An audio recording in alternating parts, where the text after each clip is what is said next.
Bom dia, doutor Irlan. Dia, tudo bem? Que bom ter o senhor aqui. Obrigado. Para nos ensinar e inspirar mais ainda. E hoje o assunto aí é sobre o planejamento sucessório, ou seja, uma alternativa aí de transferir os bens aos herdeiros ainda em vida, né? Como esse processo deve ser iniciado, como que funciona, tudo isso, doutor Irlan vai falar pra gente, né, doutor Irlan? É verdade, isso mesmo. É um tema interessante, né? Certo. E um tema que nós precisamos identificar, assim, que os telespectadores possam também identificar uma necessidade para colocar em prática na sua vida, né? Eu acho que podia começar falando o que é planejamento sucessório. Que palavrão é esse? Palavrão, né? É verdade.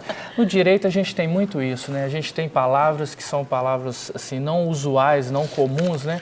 O que eles dizem assim, uma linguagem rebuscada, até isso é uma linguagem diferenciada, mas na verdade é algo simples. Planejamento sucessório é um instrumento que você tem para planejar e executar, ou seja, antes da morte você já identifica situações que após o seu falecimento poderiam causar problemas para os seus herdeiros e antes disso você já resolve em vida de uma forma que, quando isso acontecer, não haja desgaste, não haja problemas, não haja uma situação que possa ocasionar até problemas de ordem pessoal para a família. Toda vez que eu vejo essa expressão planejamento sucessório, essa ideia da lei, eu me lembro da parábola do filho pródigo, né? Que ali aconteceu mais ou menos isso, né? É verdade. Só que ele requereu. Né? Normalmente o planejamento sucessório pode acontecer tanto uma requisição da parte dos herdeiros ou também uma decisão de quem vai dar a herança, né? Nos dois casos, pastor, a gente percebe o seguinte, nos dois casos, no primeiro caso do filho pródigo, partiu do filho, mas a decisão era do pai. E na questão do planejamento sucessório é a mesma coisa. Sempre vai depender do dono do patrimônio, ou seja, do dono do bem. Porque existe uma expressão que a gente utiliza muito, e é verdade, não existe herança de pessoa viva. Isso. Então, enquanto a pessoa está viva, ela pode dispor do seu patrimônio da forma que melhor lhe convier. Porém, se há um interesse de resguardar esse patrimônio, porque o que a gente percebe, pastor? Depois que a pessoa detentora do patrimônio ela falece, muitas vezes a família se desestrutura. E às vezes aquele patrimônio que foi constituído com tanta luta e sacrifício, ele vai se perder. O que seria bênção vira até uma maldição. Exatamente. Divide a família. E no caso, por exemplo, do filho pródigo, foi dado a ele o patrimônio e ele não soube usufruir. Quer dizer, em vida, o próprio pai percebeu que o filho não teria capacidade de administrar e de gerar e de administrar bem o seu patrimônio. Né? Inclusive, nós temos na Igreja Batista da Lagoinha um ministério, né, que é o Ministério CRAU, que trabalha a questão das finanças. Ajuda, então, orienta. Assim, isso é importantíssimo. Agora, junto com isso, nós podemos também aliar o planejamento sucessório. E no caso de quando não acontece ali o planejamento sucessório, né? O que pode ocorrer? Pois é, principalmente acontecem as brigas, as discussões desnecessárias, os problemas. Por quê? Porque eu percebo o seguinte, como advogado, já militante há mais de 17 anos, quando acontece o falecimento e as pessoas vão discutir sobre o patrimônio, muitas vezes as pessoas estão muito afoitas e começam a tomar decisões emocionais. E provavelmente essas decisões emocionais, elas vão fazer com que esse patrimônio se perca.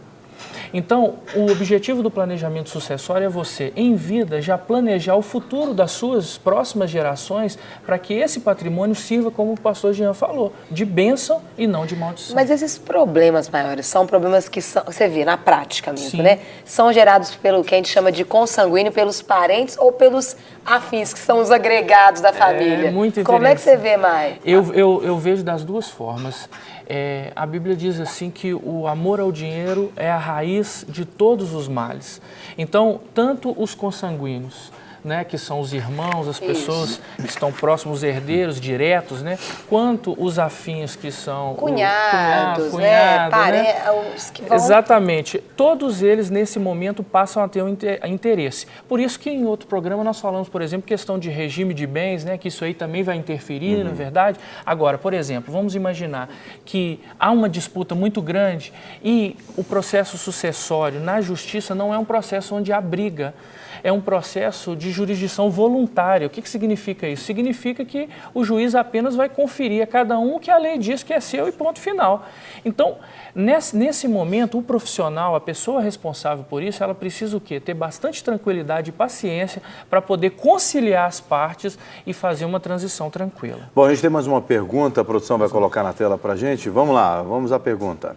Qual o primeiro passo para acontecer, então, esse planejamento sucessório? O primeiro passo, pastor, é que as pessoas se conscientizem da necessidade. Estou consciente, eu tenho meu patrimônio, eu tenho receio de acontecer algum problema e as minhas gerações futuras não terem acesso a esse patrimônio, então eu vou me planejar.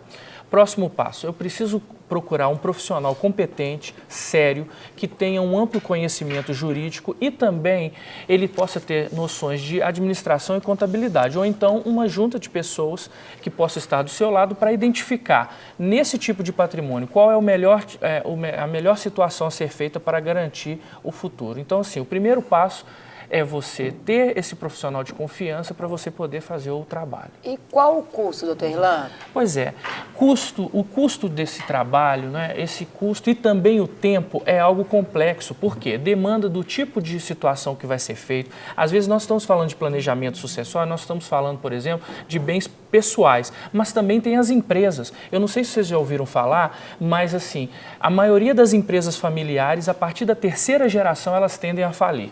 Por quê? Porque não houve um planejamento antecipado e não se preocupou com isso. Não houve um treinamento. Não houve treinamento. E aí o que acontece?